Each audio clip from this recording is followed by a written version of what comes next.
Kung mahilig ka sa basketball noong dekada 90, sigurado na hindi mo makakalimutan ang dambuhalang Cebuano na nagdala ng saya sa loob ng court. Sa panahon kung saan ang mga usapan sa kanto ay tungkol sa galing ni Alvin Patrimonio at Benji Paras, biglang pumasok naman sa eksena ang isang lalaking may taas na halos 7 talampakan. Siya si Bonel Balingit, ang tinaguriang The Gentle Giant ng PBA. Hindi lang siya basta matangkad dahil naging paborito siya ng masa dahil sa kanyang nakakatawang personalidad at sa pagiging totoo sa kanyang sarili sa harap ng kamera. Pero habang tumatakbo ang panahon at nagbabago ang mukha ng liga, ay tila dahan-dahan na ring nawala ang anino ni Bonel sa ilalim ng mga ring at sa harap ng ating mga telebisyon. Naitanong niyo na rin ba kung nasaan na siya ngayon at kumusta na nga ba ang buhay ng isa sa pinakamalaking manlalaro sa kasaysayan ng bansa?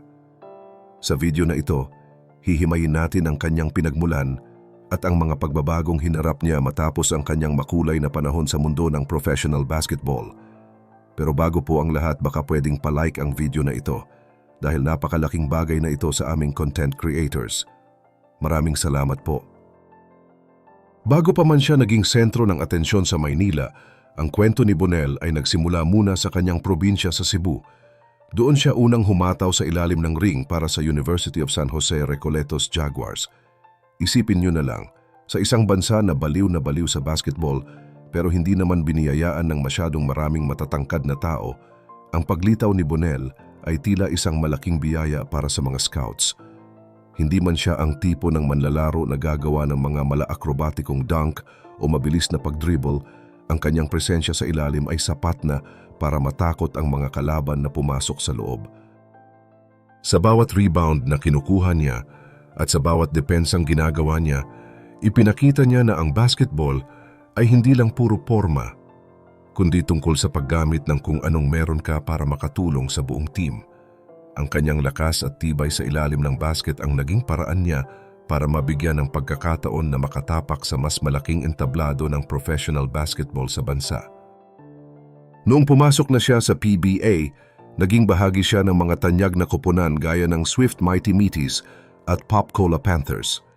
Dito na natin nakita ang isang Bonel Balingit na hindi lang basta player, kundi isang entertainer na rin sa sarili niyang paraan.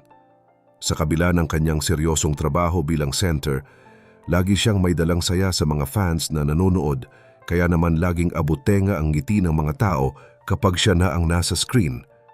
Noong mga panahong iyon, ang labanan sa ilalim ng ring ay talagang pisikalan at punong-puno ng siko, pero si Bonel ay nanatiling matatag at handang makipagsabayan sa mga pinakamagagaling na players sa buong liga.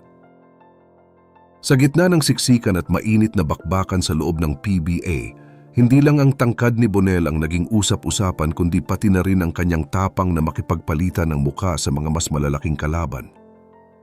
Kung iisipin nyo, noong dekada 90, punong-puno ng mga higanting import at mga sikat na lokal na sentro ang liga, pero hinding-hindi nagpaapi si Bonel. May dala siyang konting angas at matinding emosyon sa bawat laro na talagang kinagiliwan ng mga fans. Hindi man siya ang laging nakakakuha ng parangal bilang superstar, siya naman ang tipo ng player na ibinibigay ang lahat para sa kanyang koponan. Ang bawat siko at bawat bangga niya sa ilalim ng ring ay may kasamang puso, kaya naman tumatak talaga ang pangalan niya sa puso ng mga Pinoy. Pero hindi rin naging madali ang lahat para sa kanya dahil kasabay ng kanyang kasikatan ay ang mga intriga at kontrobersya na dumaan sa kanyang buhay. Sa bawat laro niya, hindi mo alam kung ano ang susunod na mangyayari at ang ganitong klaseng karakter ang nagbigay ng kakaibang kulay sa bawat laban ng Swift at Pop Cola noon.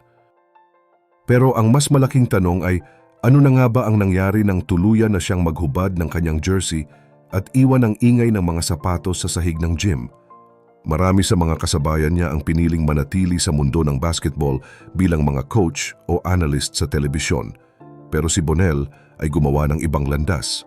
Pinili niyang tahakin ang isang mas tahimik at simpleng buhay na malayo sa kislap ng mga kamera at hiyawan ng mga tao. Ayon sa mga nakakaalam ng kanyang kwento, mas pinili ni Bonel na ituon ang kanyang atensyon sa kanyang pamilya at mamuhay ng walang masyadong abala. Marahil ay napagod na rin siya sa bilis ng buhay sa showbiz at sports, Kaya naman ang katahimikan ng isang simpleng pamumuhay ang naging premyo niya sa lahat ng kanyang paghihirap sa court.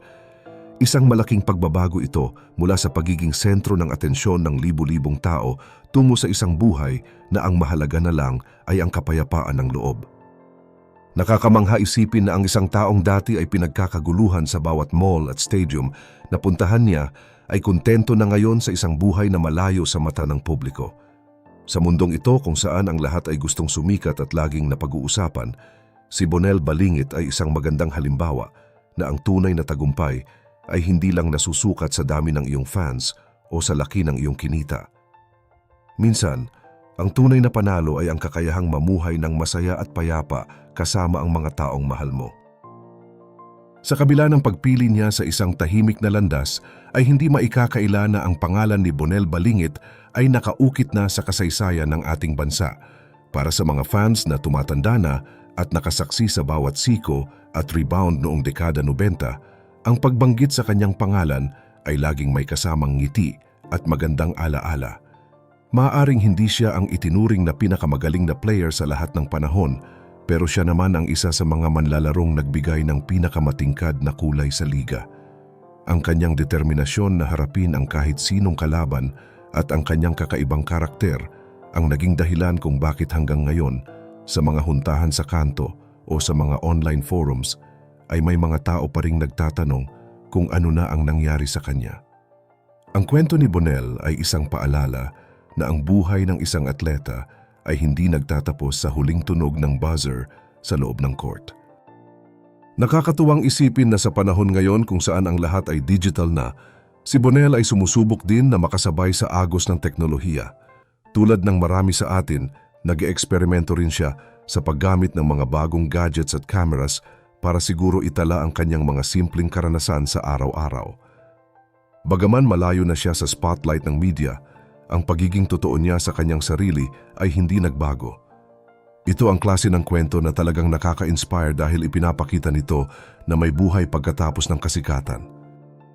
Hindi kailangang laging nasa harap ng kamera para masabing matagumpay ka. Minsan, ang tunay na tagumpay ay ang kakayahang yakapin ang pagbabago at maging masaya sa kung anong meron ka sa kasalukuyan.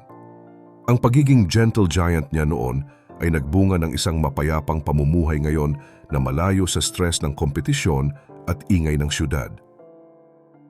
Para sa mga batang players ngayon, ang kwento ni Bonel ay isang mahalagang aral tungkol sa pagpapakumbaba at pagpapahalaga sa pamilya.